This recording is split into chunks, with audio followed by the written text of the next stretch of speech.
Well, good morning. So, for those of you who were joining us a few moments ago, we realized that everything was set to private, so nobody could really get to the video. Nobody's watching us. Yeah, no, it was Which like is normal. Yeah, Which is normal. Nah, that's not true. There were like one. Let me put it this way. We needed to update the video link, so apologies about that. So anyway, so we want to talk about first off the contest that we're going to be running. And the contest is brought to us by, oh, hey, Cam is on. Hey, what's up, Cam? The contest is brought to us by David Adams, which is where we are today, yes. Sitting on this lovely Bills couch. It's very comfortable and for sale. Let's not miss that. Not say very comfy and definitely for sale. We're actually in the middle of a Sabres and Bills man cave section that they have here at David Adams. Amazing store. If you've never been here, you got to get here. Everything looks like it's on sale. They've got boxes and droves of things just ready for you to take home and ready for Christmas. Bubble Boy hockey, if you need a Bubble Boy hockey. I definitely need one of those. I know, me too, right? I definitely need one. This place is everything. You got to come down. Obviously, don't come down right now because the store is actually closed. They let us in here after hours to record the show, which is very nice of them. We might leave us some merch, though. Yeah, we might.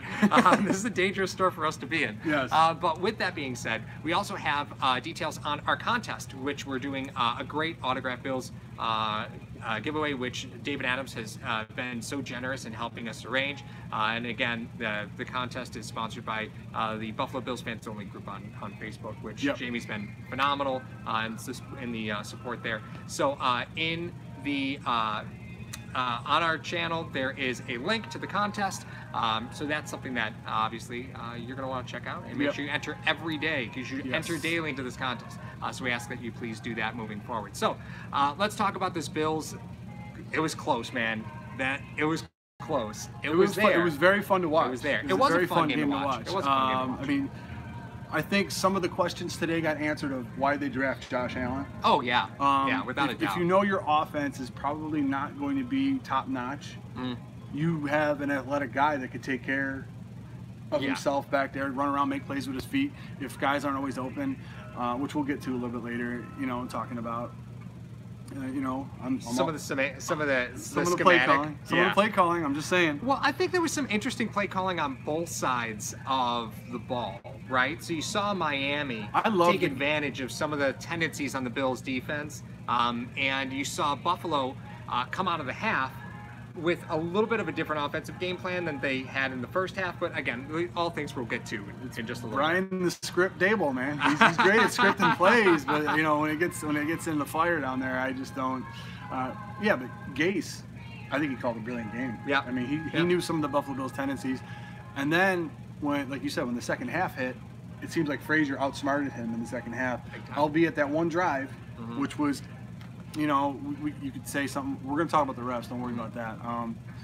You could say that could have swayed the game a little bit, but it was one of those things where they're right there. They're right there, man. And you know what? I'm almost, and it's going to sound awful, I'm almost in a win-win scenario with the Buffalo Bills, because if they win, great. They're improving. They're doing great. If they lose, their draft status is still intact, so they can get some playmakers in here for who. For Josh Allen. So, well, I want to point out we have somebody, Stencil Kisser. I don't think we've ever had a comment from Stencil Kisser before, so thank you for joining the live video. Yes. Thank you for joining the live video. Hayby is garbage. There was a play, the Zay Jones touchdown. Just one.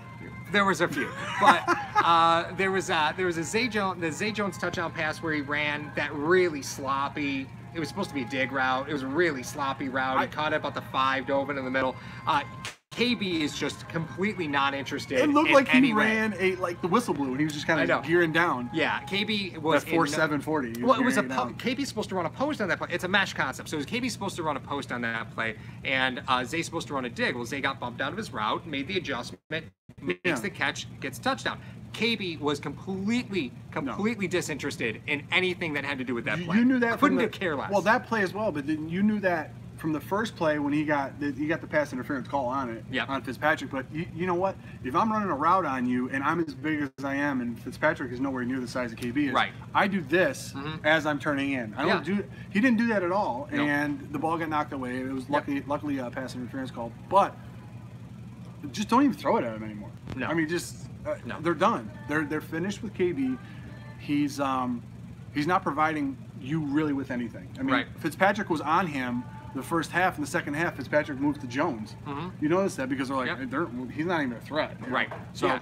Absolutely, and nor do I blame them for feeling that way, right? I mean, KB unfortunately hasn't done anything to show me that he's got another, he's got more than a few weeks left on this team. It's not there. Yeah. Clay, I think, sealed his fate today in the end zone. I think he absolutely sealed his fate today. I think it's a fair conversation to have, right?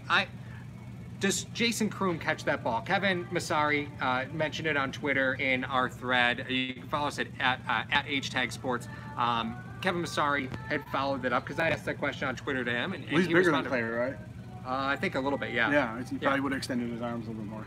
I mean, don't get me wrong, right? Is it a picture perfect pass? No, of course not. But I mean, you're doing the best you can to keep a play alive, which I mean was thrilling to see. All right, we're gonna get 2 spies and rush 3. Yeah. You know, Yeah. What? Right. You're taking 5 guys out of the play Yeah. and only dropping. So, in that respect, he played his tail off today. Oh, absolutely. You know what I mean? And it shouldn't even have came down to that. There were a few calls that were going on in there that didn't. I mean, special teams.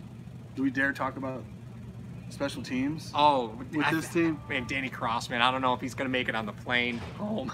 I mean, it's been a rough season for special teams. Call it the way that it is. It's been a rough season for special teams. I do want to point out a couple comments real quick. Blobbity blabba, Big Spence. You've been all about Matt Barkley, and I don't know why. It might be Matt Barkley. He started commenting after the Jet game. Let's see here. Refs need to be able to throw a flag when they're watching the replay. That's an interesting interpretation when there's a stoppage in play, like when a play goes for rule, like if they're going to look for a completion to see, okay, was there really pass interference that happened in the play that didn't get called. I can't imagine that they're going to that they're going to expand on that rule. I just can't imagine they're going to expand on that. I think it opens up too much liability for the NFL. Yeah. It's already tough as it is. I was confused that when Josh Allen got clotheslined WWE style that they were discussing it, and I thought they were discussing a penalty. Sure.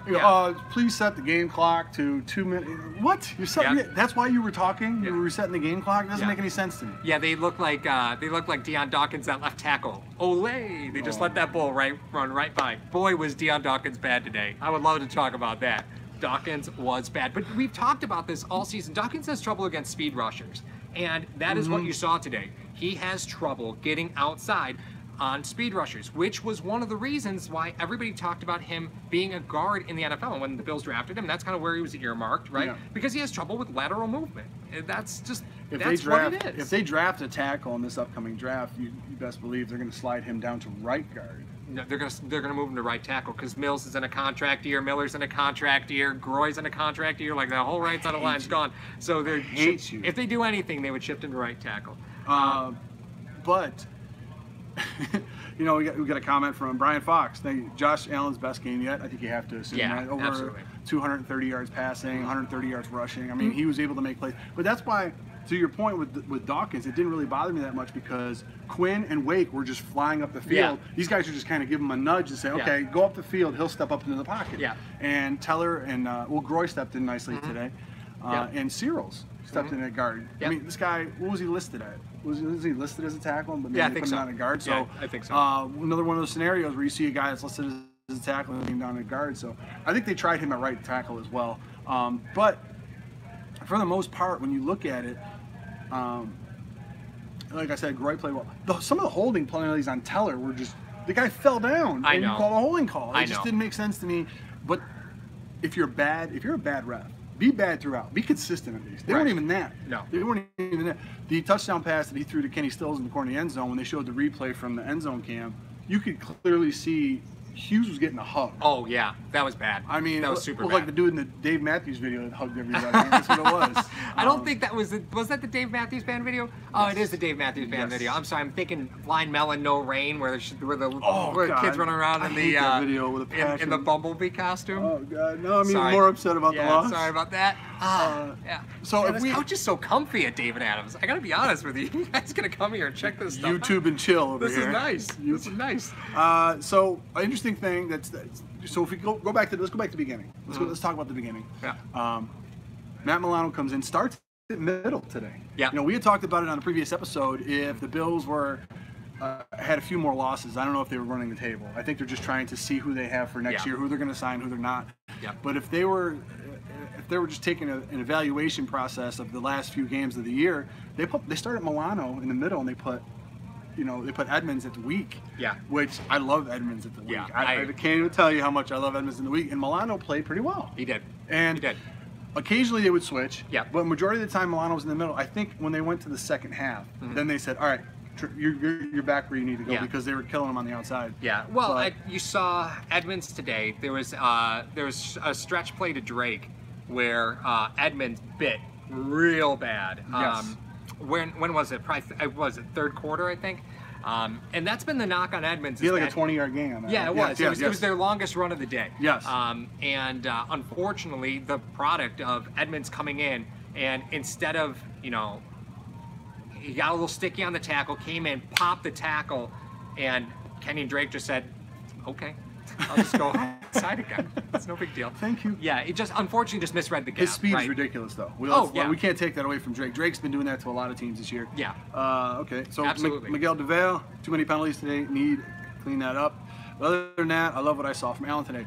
The penalties I think that's one of the things that's really bothering McDermott the most. Yeah.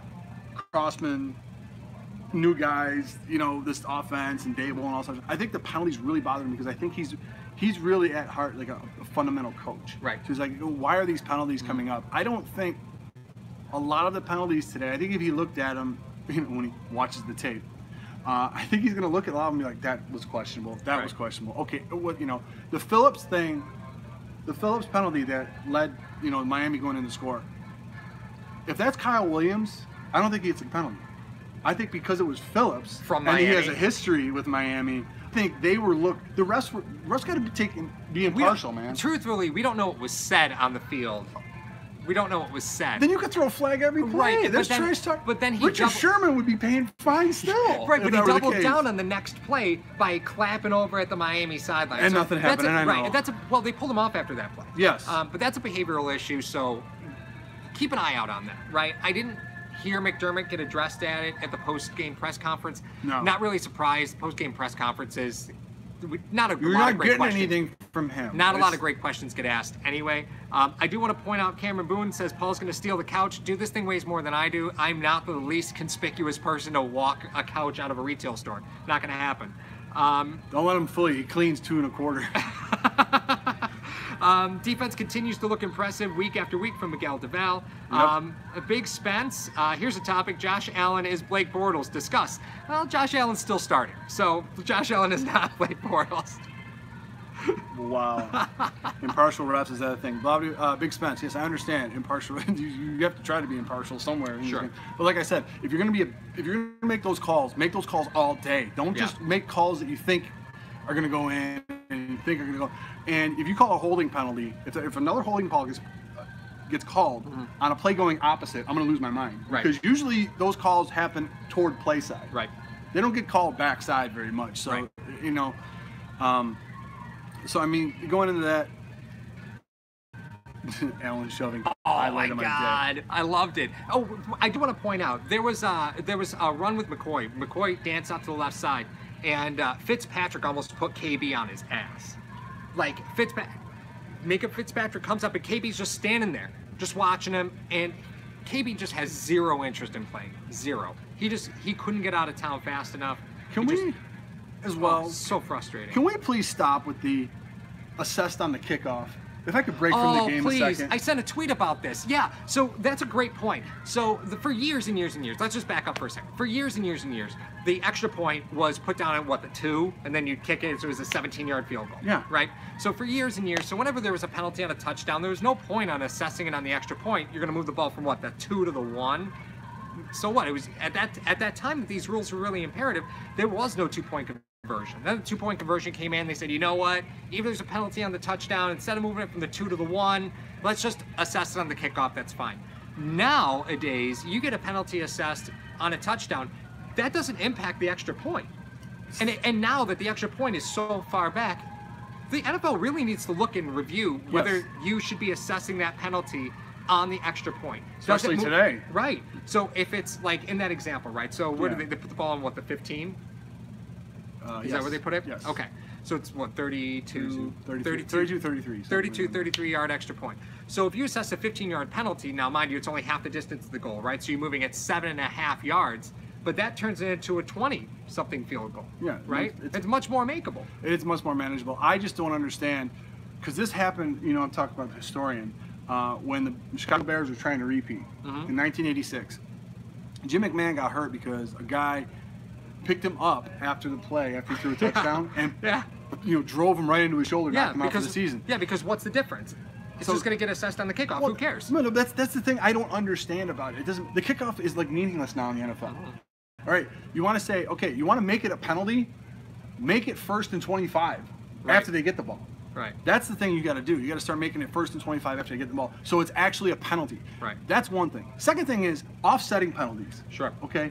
If I have, you know, I don't understand how a personal foul and a holding can be offset. Right. You know what I mean? Like defense, he gets called for defensive holding. I pick up a guy and drop him into the ground after the play. Penalties offset. Replay 3rd down. It doesn't make any sense to me. I agree. I just don't. We just got a comment saying that we should replace Mario with Kelvin Benjamin. Unfortunately, both run about the same 40 time. You don't Except want I do mine in a car. I run a 4.7 in a car. That's probably true. That's probably true. You can replace me with Dable. I mean I'd like that more. I'd go with Dable. Yeah. You know what I mean? You know what? I think it's time. Let's talk about our contest. Yes. Let's talk about absolutely. Content. Let's break for a second. Yeah, so we're here at David Adams Card World again, which is 8750 Transit Road. I think that's right. Or Sheridan Drive. 8750 Sheridan Drive in Williamsville. If you guys have never been here, this is not a store that you can walk in and walk out of without something, right? This is truly an incredible location. And it's also one that you could shop online, and that's you know, you can, again, there's so much stuff that you can find here. And we have worked out with David Adams for our contest, which the link is now in the live chat. The link will be in the description of the video. The link will be pinned in the comments. You can enter this contest every single day. It's partnered with David Adams and Buffalo Bills fans only on Facebook. And this is what the prize is. Oh, this is pretty sweet. I gotta be honest with you. Dun, dun, dun, dun. Yeah, this is pretty sweet. So this is an official Pro Football Hall of Fame autographed helmet from Thurman Thomas. It's got the HOF, so for the Hall of Fame. So this is the one and only prize. So if you win our giveaway, one lucky person is gonna get this. We'll meet up, we'll mail it to you. Wherever we gotta send it, however we gotta get it to you, we'll get it to you. It's not a big deal. Because we're doing our drawing, the last game of the season. Right, yeah. We're actually gonna be here the last game of the season. Yep. And we're gonna do our post game, and that's when we're gonna announce the winner. Yep, that's right. So if you want to, you know, come on down here. Yep, that's fine. We'll give it to you then. Yeah, the season finale show is going to be right here at David Adams. So, and that'll be contest entries for this are going to run for the next 28 days. 28 days. Yeah. So you can enter up until 1 o'clock. So until kickoff of the season finale. Right, so you got weeks and weeks and weeks to enter this contest. You do not want to miss this. This is sweet. I want that. I That's know. How sweet it this is. is You know what I mean? This is sweet. They only had one autographed Pro Football Hall of Fame helmet in the store, and it's ours now. Yep. And we want to make it yours. So definitely, you don't want to miss put this. that on, are you? Oh no, I don't want. I can't put this on. Oh, this is phenomenal. That's so cool. So you want to check it out? Yeah. Thurman Hall of Fame 07. Yeah. Hall of Fame helmet. You know, Paul and I were talking about it. You know, as far as the contest and everything that goes on with it. You know, a lot of people have autographed jerseys and stuff like that. But how many guys have autographed helmets?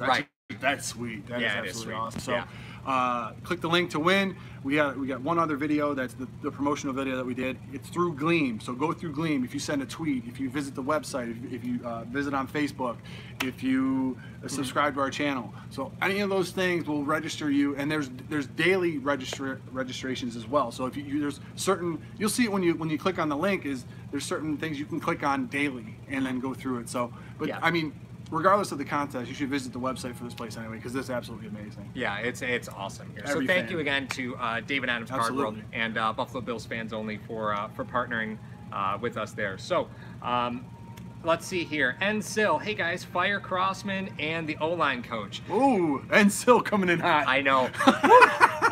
Yeah. Yeah. But, you know, it's hard to argue from a special team standpoint.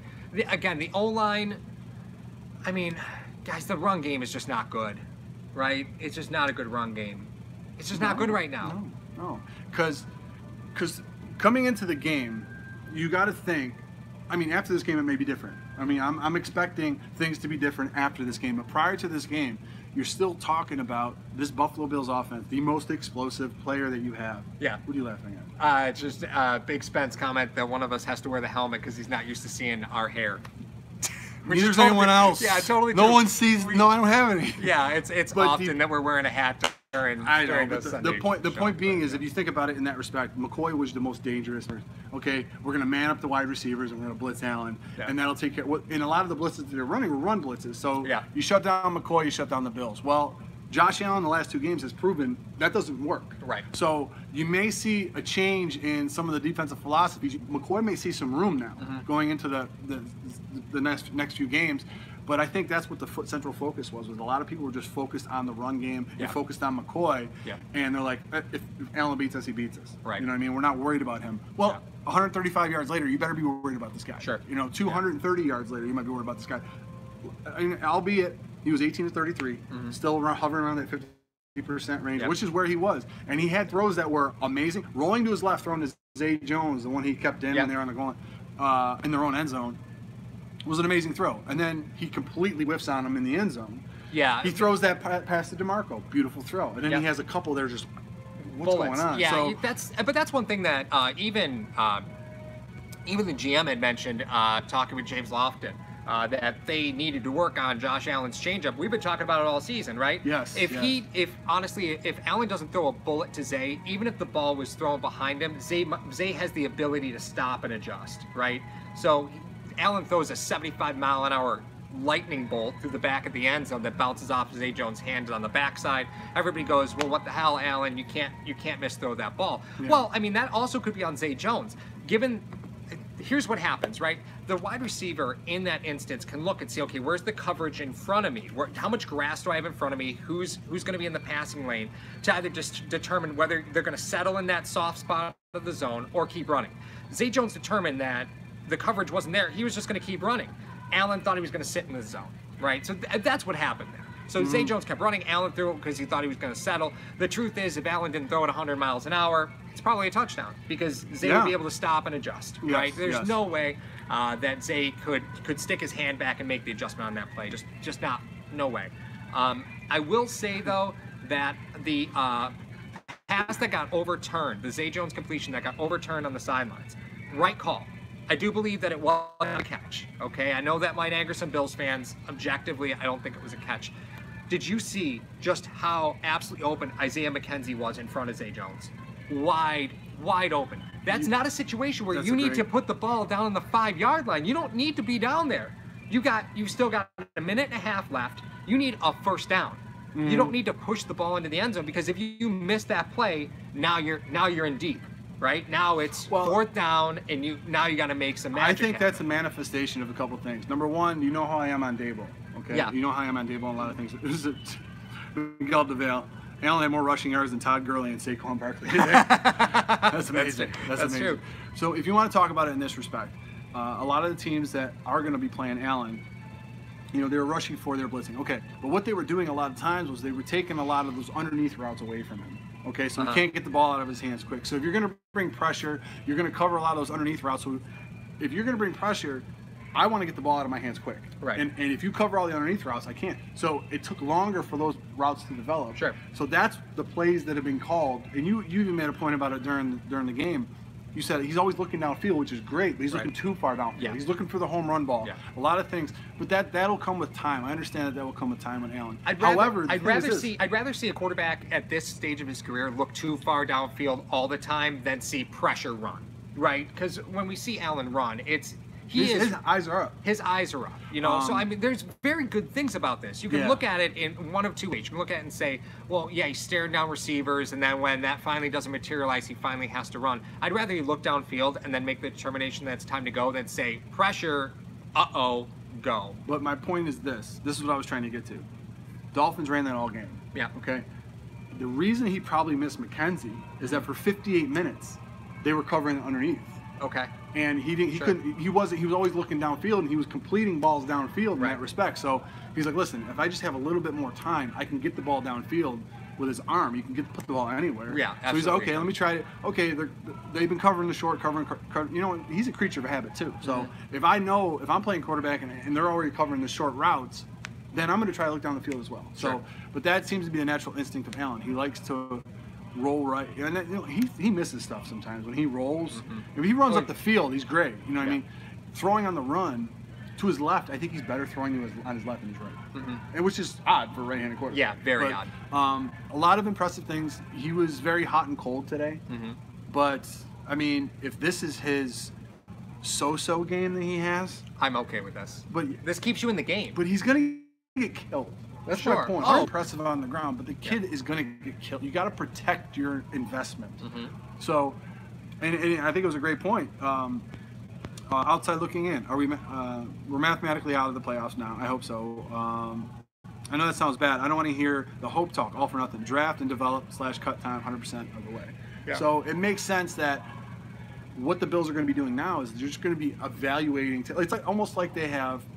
What are they, 4-8 now? They have 4 preseason games left. Yeah. To evaluate talent for next year, see who's going to be in there. So, Foster, when he missed Foster on that one deep one. Oh, that was a good pass. I'm okay with that. It's a good miss, right? You don't want to miss low. You don't want to miss short. Yeah, you don't want to miss short. It's an INT, so it's a good miss. It's fine. I mean, that's why that pass didn't bother me. I mean, and Lofty even made a comment during the broadcast. He said he's flat-footed. Right. Just flink, 60. What's up? You know, it's. The one thing that I noticed was that when Allen was under pressure and was trying to stay within the pocket to make throws, you think of a first-round quarterback as a guy being able to drill in like a really pretty pass, right, while still trying to make the magic happen. Allen, when he's running around, man, he throws an ugly ball. That thing ducks the whole way. But it's a testament to his arm strength to be able to throw the ball that far with that. Because the thing is, a ball that rotates more is going to travel further. Right, so a higher spin rate on a ball is going to carry it through wind and through weather conditions. It's actually a more catchable horrible ball. Down in Miami today. Yeah, terrible. Terrible weather. The one he was rolling, I know I was cut you off, but the one he was rolling to his left, the one that Zay Jones didn't catch, he went up for. He took a little juice off that one and still got it there. Yeah, and you could see Zay jumped too early, probably because he was expecting a fastball. He did jump a little too early, so he was already on his way back down when that pass got to him. He didn't catch it at the apex of his jump, so again, that's going to happen.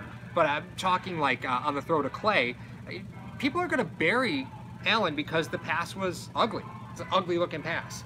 Things wobbling the whole way there, right? It was ugly, but.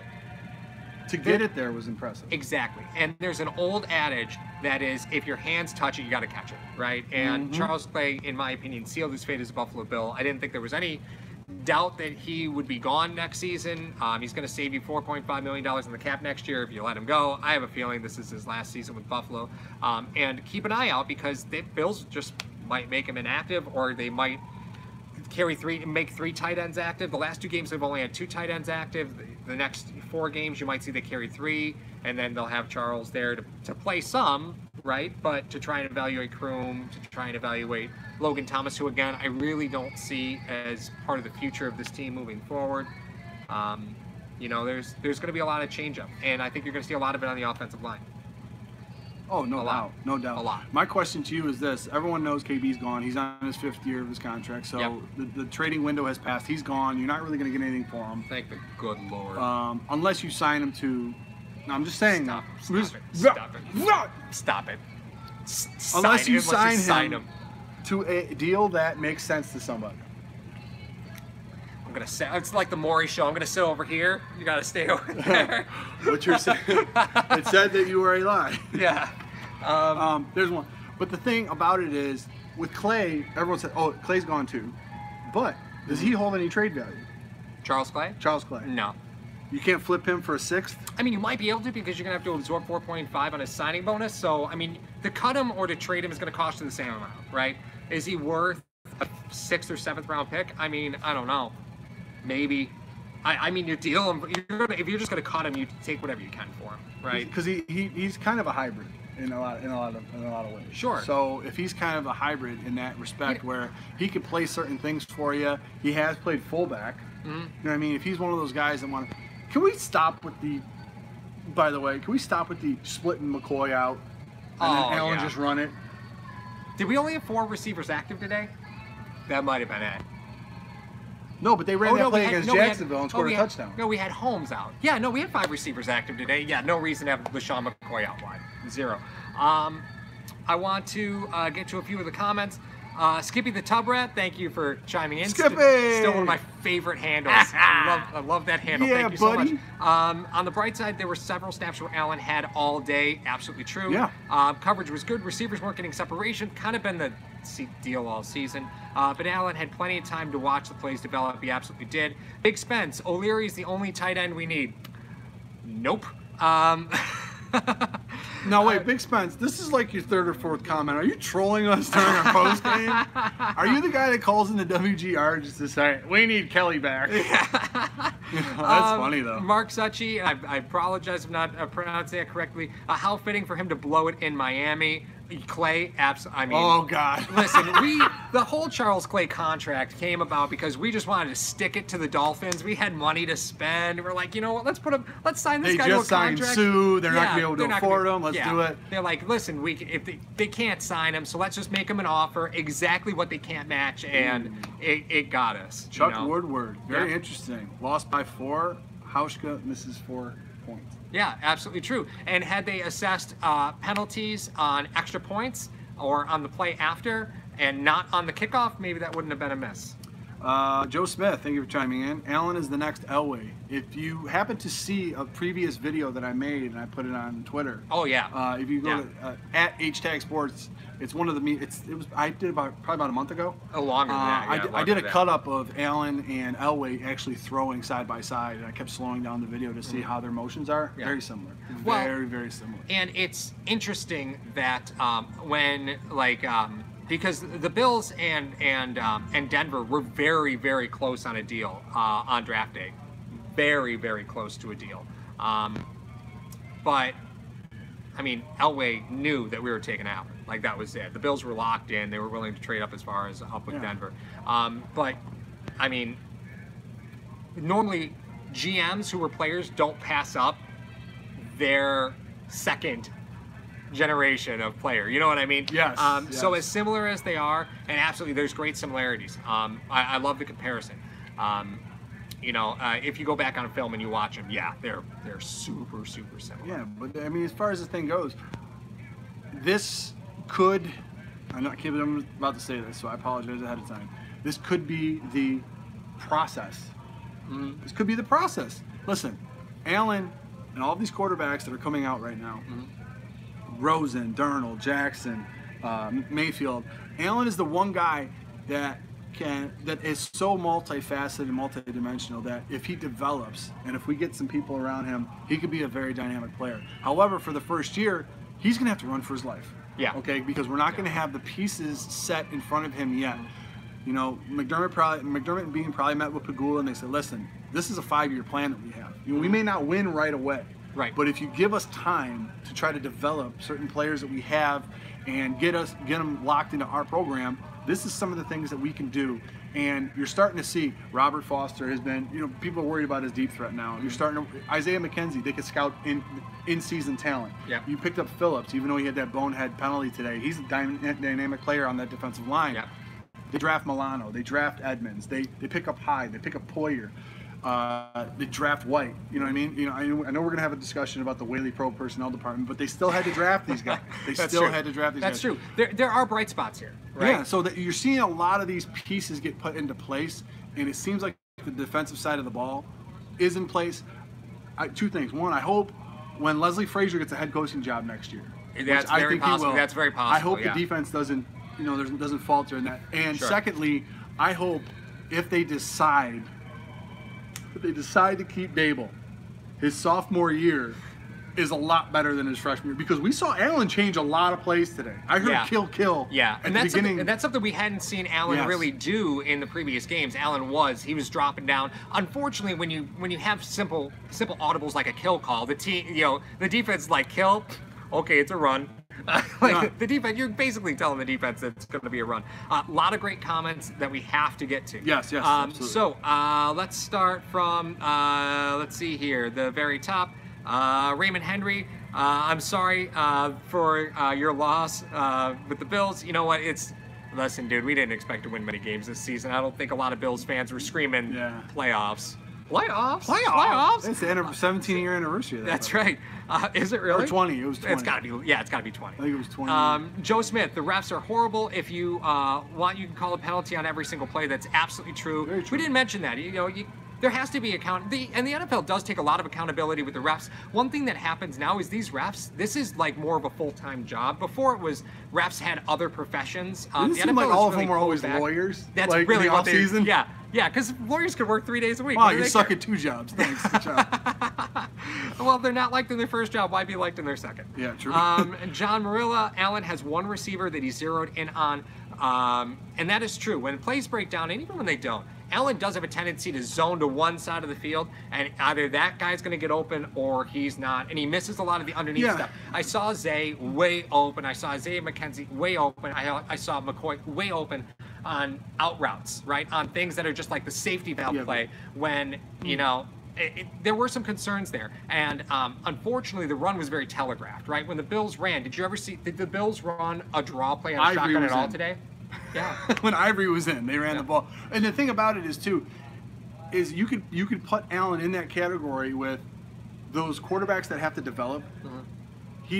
This is open in the NFL, by the way. Yeah. Okay. Yeah. So throw it. Okay. Let your guy make a play. Nobody in the NFL is going to be like completely wide open. But like to your point, he look on a guy. He's not open. He's not anticipating that he's going to be open. Right. Or throwing him, throwing him open. Those I never understood that phrase until now, there. but he's got to throw some of these guys open. You've got to anticipate some of these plays that are going, but that part of his development. That always happens. So, I mean, that's great. John Patrick mentioning Jerry lost his mind in the tunnel on the refs. Lost it. There's video of him doing that. But the NFL said they have to look at it. Yeah, the NFL is going to look into it because there was some terminology used from the ref that might actually get the ref disciplined, use some language that, you can't call a ref anything on the field. No. That's instantly a penalty. And the ref can't call you it back, though. That's a huge thing. Right, exactly. And apparently that happened in the tunnel, so more to come on that. John Roberts comes in, and Robert Sheary come in with 2 great points. John Roberts says, Hauschka lost his holder. Absolutely true. Not only has there been a carousel of quarterback, there have been a carousel of holders here in Buffalo. Yeah. So that's an outstanding point that there's not any chemistry there. That is a really big deal. Like a really big deal. I remember there was a story about sniper losing a spotter. Yeah, that's phenomenal. Totally true. Yeah. There's a story about when Pat McAfee got drafted by the Colts. He told Bill Polian. Bill Polian goes, you know how to hold for field goals, right? And Pat McAfee goes, yeah, no problem. I know how to do that. He'd never held a football in his life. So he gets drafted, and Adam Vinatieri calls him because they're a battery now. And he goes, hey, so we'll get together. And he goes, listen, Vinny, I got to be honest with you, I've never held a football in my life. And he starts. Vinny lost his mind out. He starts swearing at him. So after he gets drafted, Vinny would go to his hotel room after he got drafted and toss him footballs underhanded just to put down. And they do 500 a night for weeks and weeks and weeks, and that is a big deal. Holder kicker chemistry could have lost the football game today. It's very conceivable that it could have lost the football game today. Very understated. That's an outstanding point. That's excellent. And then he also comes in and says, he was in Tannehill's face all day. Good effort. What? You really? What? Yeah. What are you? Can you just repeat that? Are you a 7? Like, what's wrong with you? Maybe. All right, viewers. I want you to put it on the feed. How many games this year out of the 12 have they held quarterbacks under 200? Under 200. I think there's 3. I think it's 3. Yeah. Maybe 4. But you're holding a quarter of in a passing league. True. Yeah, it's amazing. I mean, it's weird that they're losing these games that they're losing because they could conceivably be 8-4 right now. Right. If Allen never got hurt, if they didn't go through the carousel and the Peterman train. It very well could have been. But Robert, you said Robert Shearer. It's good to see Allen and Zay connect on a few. Hopefully those two start a connection. Good for years to come. Absolutely. And Zay Jones has to do it now because Zay Jones is only on a 4-year contract. This is year 2. So year 3, he really has to show that he is here to play, right? Yes. The one thing that I will tell you about Zay, and if you go back and watch the game, almost every pass hits him in the chest before he catches it. He lets that ball get inside on him, which was a bad habit of his in college, and I was hoping that it would break. I haven't seen it break yet, but the truth is, and I don't know if it's a product of the fastball that Allen throws, but Zay kind of has a reputation. He lets that ball get here instead of getting his hands out. Well, just throwing it out there. Try catching a 100-mile-an-hour fastball without a mitt. I did say that for $1 million a year on Twitter that, because somebody made a comment about how Charles Clay's to catch that ball, he makes millions of dollars. And I was like, for $1 million a year, I'd go into a batting cage set at 100 miles an hour and take baseballs off the wood for $1 million a year. Happy Gilmore. Sign me up. That's fine. Chris Stratton, little flashback to Sam Gash today. I really didn't see that at all. I assume you mean running like the inside presence from. I didn't see Ivory run inside. I guess I'm missing the reference to Sam Gash routes because Sam Gash was a fullback. Patrick DeMarco. I picked up where you're going with. And the DeMarco play was. We'll get it eventually. You just gotta wait. Well, the DeMarco play was very similar to a play that they had written up at the beginning of the season with Kroom. Remember that touchdown pass to Kroom? That looked very similar. Very, very similar play, only this time it was with DeMarco, who has been incredidly underutilized this season from a ball carrying. And it's great because Chapman brings it up. He says 14, 15 plays. Point out recently how Daboll's scripts start for first 14, 15 plays. Yep. What he was starting to do in the game was he was running that motion with Zay now instead of McKenzie. And he ran it with McKenzie a couple times. McKenzie did a fake or whatever, which could be called a false start if he's diving behind Allen sometimes like that before the ball snapped. But that's what he was doing. He was trying to set that play up eventually. So coming into the game, his script wasn't bad. Second half, script wasn't bad because that's when you had the pass down to DeMarco really. But those are the things that he can do. He could plan out what he wants to do. And mind you, he had 2 weeks to plan for Jacksonville. He only had a week to plan for this. And I know some of you guys might not know this, but they have the offensive quality controls. Who do the Bills play next week? Do you know? Who cares? Okay. Well, let me just put it this way: when the Bills were going through the bye week, when they were going through the bye week to play Jacksonville, guys were already scouting Miami in offensive quality control. So they already have those things done a week ahead of time. So Dave already had that information on his desk, and he was doing all this stuff. His scripts are what he's fairly good at. Thank you, Cam. Jets are at home. The adjustments, the Jets at home. So you had guys that are already playing for the Jets, which they massacred them already. So the scripts are pretty, that's why I call him Brian the Script Dable. He can design scripts all day, but I mean, coming out of the half is the first time I've seen him do those types of plays. But let's not forget, number one, they beat the Jets. Bowles was on the hot seat. People think about firing him. They beat Jacksonville. They're thinking about firing Marone. Yeah.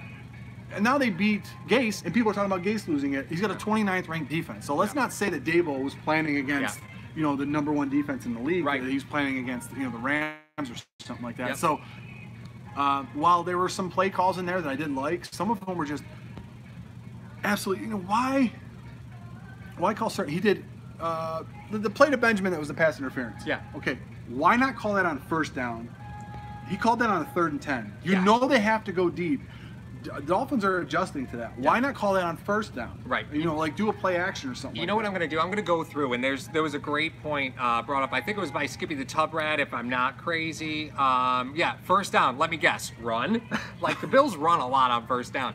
And again, that's not super far off from defensive head coach philosophy. Defensive head coaches love guaranteed yardage. They love 2nd and 6, right? They love manageable situations. Well, then do a Texas route like Gase called today for Gore. Right. I mean, that's amazing. Now, for those of you that, a Texas route is when a running back runs like he's going to go to the flat, and then he cuts it back in. That's when they got the first down play. Yep. One of the early drives of the game, they threw it to Gore, and Lofton was fawning all over himself. Yep. 2 reasons why that's a great call. Number one, you got Gore in the game. Nobody expects to catch the ball. No, he's not a pass catcher. No one really expects him to Today catch the ball. He had 10 receptions this season after that catch. Yeah. So you expect him in there just to pass protect, or it's going to be a run. So you send him out in the flat, you're like, oh, he's going out in the flat because he doesn't run a lot of routes. Yeah. And he comes right back in underneath Milano, but they ran a seam route. Yep. So what's to stop Dable from having Kroom run a seam route and putting McCoy in that Texas route? What's wrong with that? Yeah. There's nothing wrong with that. Even though they're blitzing up the middle on Allen to try to get in his face to try to disrupt him, that route's perfect. Sure. Throw it. Well, I think that brings up a good point. You're going to learn a lot about the direction of this franchise next season by what happens next game, because you're going to start seeing a cycling of players who may not even be active on the roster. So you might start seeing Marcus Murphy more. You might start seeing some, I mean, don't be surprised the Bills go out and try and find another running back to cycle in and take a look, because again, you look at McCoy, he's going to be 31 next season. You have to start having these conversations internally. Brian Teed, Allen was on fire. The future is bright in Buffalo. Absolutely, the future is bright. And Cam Boone answers this for us. 7 of the last 8 games, they've held teams to under 200 yards passing, which is incredible. Just absolutely incredible. 7 of the last 8 games. That's ridiculous. Skippy the Tupperhead saw this on Reddit. Hi, I'm the Bills defense and I have DirecTV. And I'm the Bills offense and I eat glue. That's not far off. Now we've been doing the post game for a little bit. Just a real quick reminder, we are giving away this Hall of Fame edition Thurman Thomas autographed Hall of Fame insignia helmet. Come on, just show the people. It's in reverse. But look, it's in reverse. Who cares? Whatever. All right, fine. No, I'm not doing it. I'm not doing it. Yeah, don't put that thing on your big You don't head. want this knocking on it. So the link for this is in the live chat, so you can go in and find that. It's through the Gleam app. You want to do all your entries through the Gleam app. You can enter every day, so please do. This is brought to us by David Adams. They were amazing to let us film here. Yeah. Keeping them here late night. Yeah, we are. They're actually closed, so they're staying open for us, which is pretty great. And we will be giving this away at our post game for the season finale. So you can enter all the way up to kickoff of the final season game. So again, enter that link through Gleam, and trust me, this is pretty. Don't drop that. This is pretty awesome. Please don't drop that. Can you shut your mouth? You know how many times I've had these in my. But that's pretty cool. No, that was Brian Teedy. Yeah. Brian Teedy comes in. We like you guys in Boise, Idaho. Keep the videos going. Hey, absolutely. No problem. You know, thank you. No problem. I say go downfield every time. John Roberts. I say go downfield every time. If nothing, Allen runs. He's only averaging 15 yards a carry. Yeah. On paper, the Bills' run game is alive and well, right? Unfortunately, it's just not. I mean, yes. We know where this offense is, right? And we know the weaknesses that the offense has, and that's where it is. So it's just one of those things, guys. I don't really know what to tell you. But you know, like Paul said, for next week. You start to see guys cycle in and out. You may see Clay inactive next week. That could be one of the things that they start doing. Sure. Allen, look for the Jets defense, even though it's putrid. Look for them to play Allen a little bit differently. They may, you know, I'm not of the philosophy that you put a spy on the guy. Right. I think you just try to stay in your lanes and try to keep him in the pocket, force him, because his legs so far have proven that they are more dangerous than his arm, but he has been making plays with his arm. So if you let him make plays with his feet, he's dangerous probably like 90% of the time. If you make him plays with his arm, he's 50% completions or whatever. Right. So they're probably just going to try to keep him in the pocket. Bowles is an excellent defensive coach. Maybe they could do something against Allen, but look for something different from the Jets. Yeah. Play Allen. He's not going to have 100 yards rushing next week. I mean, I can book that right now. I know he's not going to do that. He may have about. We might have a bet here on the side. He might have like 270 throwing. Yeah, we might have a bet here on the side. Buster's screen is going to be on Zay Jones. Buster's screen is just awful. Yeah, but I mean, look, but that's what I'm saying. Though we started to see that last week. We didn't get to see that last year with Deshaun Watson because he got hurt. Yeah. Teams were starting to play him a little bit differently. Now, when you start to see, like even Patrick Mahomes this year, you're starting to see teams play him a little bit differently. And even though he's playing out of his mind, he's got all those weapons. The things are going to be different for him. So once again. Enter to win the helmet. Enter the contest. It's down in the description somewhere. Plus, we have a video on it. We're probably going to film another one of that as well. Look for guys to get cycled in, and look for the defensive game plan for Josh Allen next week to be a little bit different. I don't want to sign off real fast. Are you trying to exit? I thought that's what you were doing. No, I'm not exit strategy. You got a bedtime, man. Whatever. Never mind. Bills fan 7883 comes in. This defense is not clutch. Period. They are solid anytime. They don't have to be, but in sudden change of possessions or the game's on the line. fold like a card table every time. I do want to point out that there is a book on the Bills defense that I think is really interesting. And we talk about statistics, and again, we did mention that 7 out of 8 of, and thanks to Cam Boone for confirming that for us. Cam Boone's a great follow on Twitter, by the way, just in case it's Little Boone. Yep. So thank you again, Cam, for that.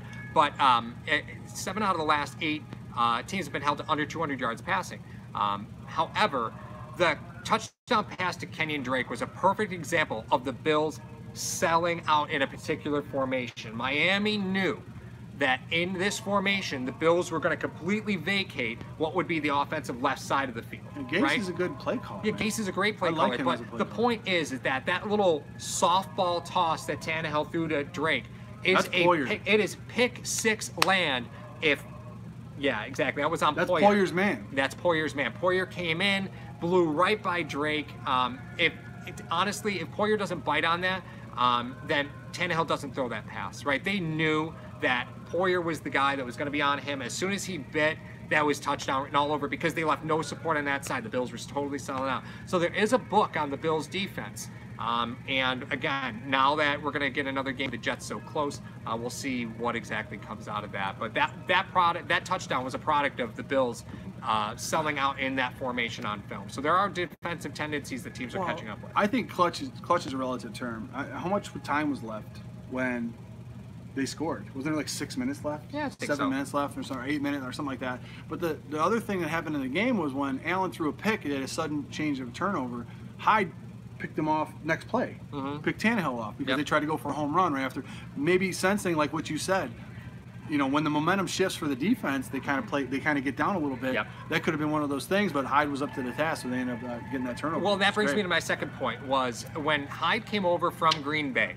The Green Bay was really frustrated with him because they brought him in and he was supposed to start. He was supposed to double, so he was supposed to be their slot corner, right? And he would also play safety. Yes. Well, the problem was that he couldn't play slot corner. He was getting burned all the time.